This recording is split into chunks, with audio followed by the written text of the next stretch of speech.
नमस्कार। आज हम एक ऐसी धातु की कहानी पर नजर डालेंगे जिसने न सिर्फ हमारे इतिहास को घड़ा बल्कि आज भी हमारे भविष्य को पावर दे रही है। चलिए एक सवाल से शुरू करते हैं जो हमें हजारों साल पीछे ले जाएगा। कभी सोचा है वो कौन सी एक खोज थी जिसने इंसान को पत्थर के औजारों से आगे बढ़ने में मदद की? जी हाँ, इसका जवाब है तांबा या कॉपर। ये कहना गलत नहीं होगा कि इंसानियत का पहला कीमती खजाना था। सोचिए, आज से लगभग 9000 ईसा पूर्व मिडिल ईस्ट में लोगों को पहली बार ये चमकदार लाल भूरे रंग की धातु मिली और इस एक खोज ने सचमुच सब कुछ बदल दिया। ये स्टोन एज यानी पाषाण युग के अंत की शुरुआत थी। पहली बार इंसान पत्थर के अलावा किसी और चीज से अपने औजार बना सकता था। फिर तो इंसानों ने एक और जबरदस्त कदम उठाया। उन्होंने तांबे में टिन मिलाना सीख लिया और इससे एक बिल्कुल नया और कहीं ज्यादा मजबूत मटेरियल बना, कांसा।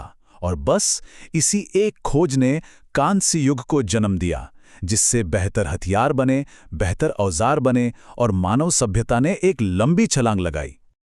लेकिन एक बात है, तांबा जमीन से ऐसे ही इस्तेमाल करने के लिए तैयार नहीं मिलता।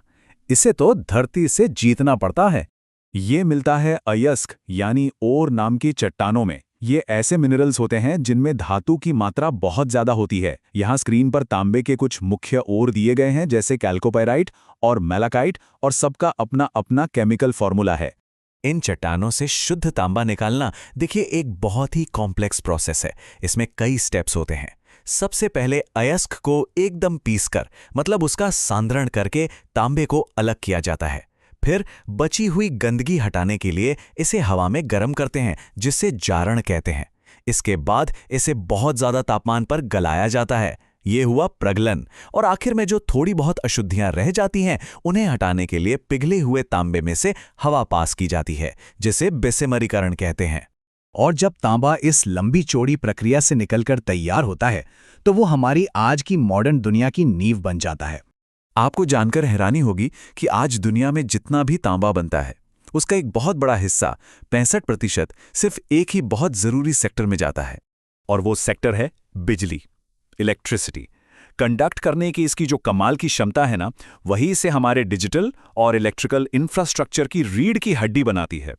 सोचिए, हमारे घरों की वायरिंग से लेकर कंप्यूटर के सर्किट बोर्ड्स और सेमीकंडक्टर तक हर जगह तांबा ही तो है। और बात सिर्फ तारों तक ही नहीं रुकती।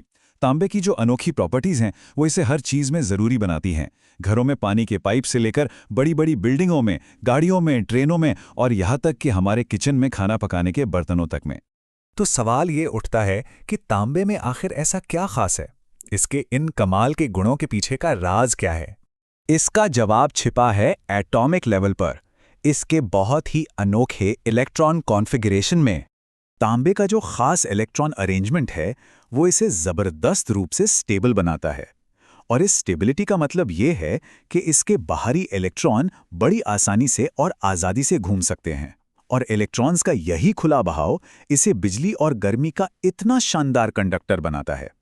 चांदी के बाद दूसरे नंबर पर। लेकिन तांबे का असर सिर्फ टेक्नोलॉजी तक ही सीमित नहीं है। इसका असर तो हमारे अपने शरीर तक भी फैला हुआ है। पता है, तांबे में नेचुरल एंटीबैक्टीरियल गुण होते हैं जो इसे इन्फेक्शन से लड़ने में मदद करते हैं। ये हमारी सेहत के लिए एक बहुत ज़रूरी माइक्रोन्यूट्रिएंट भी है। ये शरीर को आयरन एब्जॉर्ब करने में मदद करता है, दिल को हेल्दी रखता है और एक पावरफुल एंटीऑक्सीडेंट के तौर पर भी काम करता है। हाँ, लेकिन एक बात याद रखना बहुत ज़रूरी है। ये जितना ज़रूरी है उतना ही अगर ज़्यादा हो जाए तो नुकसान भी कर सकता है। मतलब बैलेंस बहुत ज़रूरी है। तो देखिए, पाषाण युग को ख़त्म करने से लेकर आज इन्फॉर्मेशन एज को पावर देने तक तांबे का सफ़र एक तरह से हमारी अपनी कहानी को ही दिखाता है।